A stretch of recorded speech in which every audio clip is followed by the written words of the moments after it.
Have you guys ever watched the deleted and extended scenes from Scream 4? Well, I finally did, so today we're going to talk about it. So the Scream 4 Blu-ray has a lot of interesting special features. It has a commentary with Wes Craven and Emma Roberts and Hayden Panettiere and Neve Campbell. It has a gag reel. Where is this circle jerk happening? It includes the making of Scream 4, and most importantly, an alternate opening, an extended ending, and over 20 minutes of deleted scenes. Now, depending on where you spend your time on the internet, you may be familiar with fan edits of an extended edition of this. I checked out fanedit.org to see if there was one version of this that looked like all it did was add footage. But unfortunately, it looked like all three versions that I came across, while maybe adding footage, also took away footage that they deemed not worthy. Like, I don't know who you are, fan edit. However, there is a lot of interesting stuff in these deleted scenes, and we're going to talk about it in order. So first up is the alternate opening. Now, all of these openings also have an optional commentary. I didn't watch all the deleted scenes, but I did watch the alternate opening with a commentary, because I wanted some context here from Wes Craven himself. Sort of inserts for the scene. So this is the original scene. And, it's also, I think, equally, or not maybe quite as equally, but certainly is also a very good version of the film.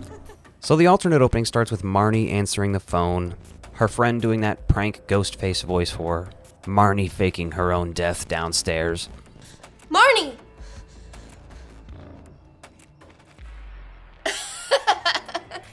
And then Ghostface showing up. When she closes the fridge, he's in one quick shot. It's actually brilliant. And then she turns around and he's just standing over there. Now this does change the order of their deaths. And as Wes Craven said, basically the studio saw this, sounded like Weinstein, and was like, no, this needs to be punched up a bit. And it's just like, man, this is Wes Craven.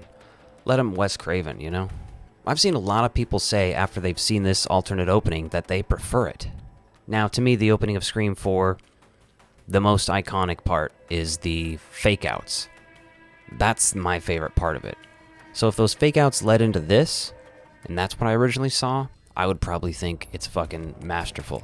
Because this alternate opening, I'll tell you once it gets to this part, this version is much more memorable. So let's chat about some of these deleted scenes. And there are many. You get Dewey and Gail at home, and they're talking about going to Sid's book signing. It's revealed here that Sydney's dad is dead through extra dialogue. You going to Sid's book signing? I think it'd be really nice if you did. Her first time back since her dad died. I don't know if that's mentioned in the theatrical cut at all. You have an extended version of Jill talking to Trevor at school, and honestly, this gives a lot more insight into their relationship. The thing is, with some of these extended scenes, you can see how crazy Jill might be, but also all of the extra stuff with Trevor is like very fascinating. It makes it harder to tell like what they're doing with that character, because to me, he doesn't have enough screen time to be the killer. Scream 2 is the only other movie where I think the killers have like borderline no screen time. Did I say scream time? There's a deleted scene at the crime scene with what's your favorite scary movie written on the wall with the corpse hanging from the ceiling fan. Like, that stuff's pretty awesome. What about a murder weapon? Knife, deep wounds, Like a kitchen knife? thicker blade. Like a hunting knife? So there's a sort of deleted subplot that's in a lot of these deleted scenes about the stolen phones. Now there's a little bit of that left in the movie, but there's a lot cut out. Then there's a scene with them discussing the murders at a fountain, kind of like, the first movie. The Grudge, Amityville Horror, Cape Fear, Halloween. Okay, so who's the target here? You can never have enough horror movie references in these things. Point taken. Yeah, Laurie Strode bit it in Halloween Resurrection. Ripley died in Alien 3. That's precedence. When one of the girls' bodies is found in a pet door, Dewey directly brings up and mentions Tatum. Weird about that pet door frame around her neck. My sister, What? Tatum. She was a victim in the original Woodsboro massacre. And it's interesting, you can kind of see him like talking about her for the first time since the first movie and really like the emotion there. Dewey's such an interesting character, man. They found her body wedged in a pet door. You get one with Gail trying to interview cops after Olivia's death. Nothing too crazy there. A scene with Trevor visiting Jill in the hospital. Again, I think this definitely should have been left in because it makes it so much harder to guess who the killer is. It leaves it much more ambiguous, going into the ending at least, you know. More of that plot about his phone was stolen now.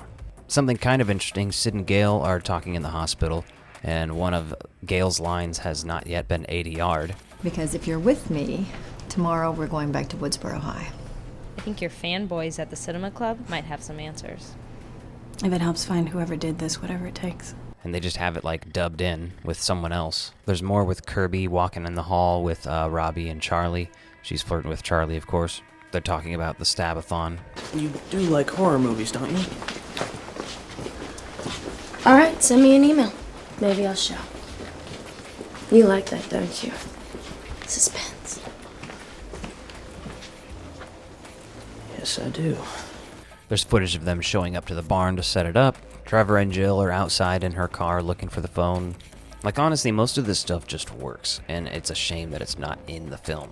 Okay, look, Trevor, I get it. You're not giving up. Point taken. But now is really not the time. I'm trying to find my phone. Okay, cool. I'll help you look. There's an alternate version of the scene where they realize that Jill is the killer, and in this version, Dewey's the one who realizes it instead of Gail. What? So you can write a book about it all. With her. It's Jill! And then we have the extended ending, and let's talk about this. There's nothing too crazy here, but it starts with Sydney next to Jill's body.